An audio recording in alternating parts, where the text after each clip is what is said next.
कभी सोचा है कि साहित्य का कोई बहुत ही गंभीर कवि बच्चों के लिए मजेदार कविताएं भी लिख सकता है?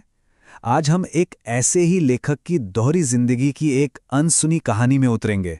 चलिए इस दिलचस्प रहस्य से पर्दा उठाते हैं। जरा सोचिए, एक ऐसा अपराधी जिसकी मौजूदगी तो हर क्राइम सीन पर महसूस होती है, लेकिन उसका एक भी सबूत कभी नहीं मिलता। एक ऐसा शातिर दिमाग जो स्कॉटलैंड यार्ड तक को चक्कर में डाल दे। सुनने में तो ये किसी जासूसी कहानी का किरदार लगता है ना? लेकिन ये कोई इंसान नहीं, बल्कि एक बिल्ली है। हाँ, बिल्कुल सही सुना, एक बिल्ली। इसका नाम है मैकैविटी, एक बहुत ही रहस्यमयी बिल्ली।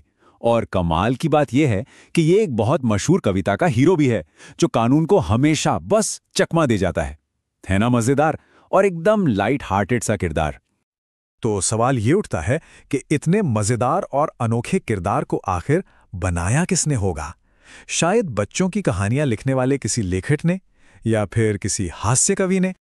असलियत तो इससे कहीं ज्यादा हैरान करने वाली है। इस हल्की फुल्की मजेदार कविता के पीछे जो दिमाग था वो कोई आम लेखक नहीं, बल्कि अपने दौर के सबसे गंभीर और इंटेलेक्चुअल कवियों में से एक माने जाते थे। जी हाँ, वो नाम है थॉमस स्टर्न्स एलियट, वही टीएस एलियट जिन्होंने मॉडर्न लिटरेचर को एक नई दिशा दी। थोड़ा चौंकाने वाला है ना? चलिए पहले उन टीएस एलियट से मिलते हैं जिन्हें पूरी दुनिया जानती है। एक ऐसा नाम जो गंभीरता, विद्वत्ता और आधुनिक साहित्य का सिनोनिम है। उनका जन्म 1888 में अमेरिका में हुआ था, लेकिन करीब 1914 के आसपास वो इंग्लैंड में आकर बस गए।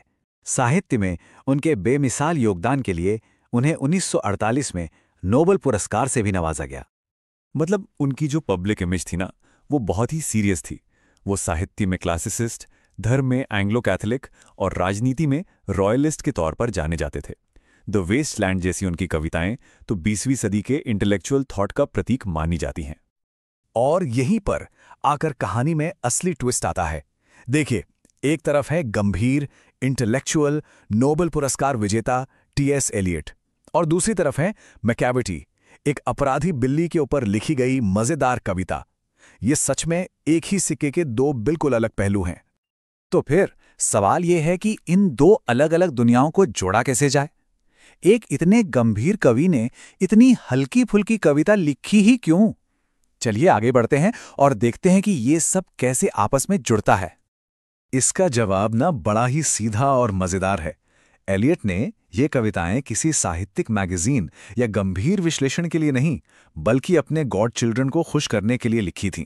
इनका असली मजा इनकी खूबसूरत लय, तुकबंदी और मजेदार कहानी में ही है। असल में एलियट ने यहां मॉक हीरोइक स्टाइल का इस्तेमाल किया था। उन्होंने एक बिल्ली जैसे मामूली से सब्जेक्ट को एक महान अपराधी की तरह पेश किया, जिससे एक बड़ा ही मजेदार असर पैदा होता है। ये उनकी लिटरेरी जीनियस का एक और पहलू दिखाता है। और सुनिए, इस हल्की फुल्की कविता का सफर यहीं खत्म नहीं हुआ।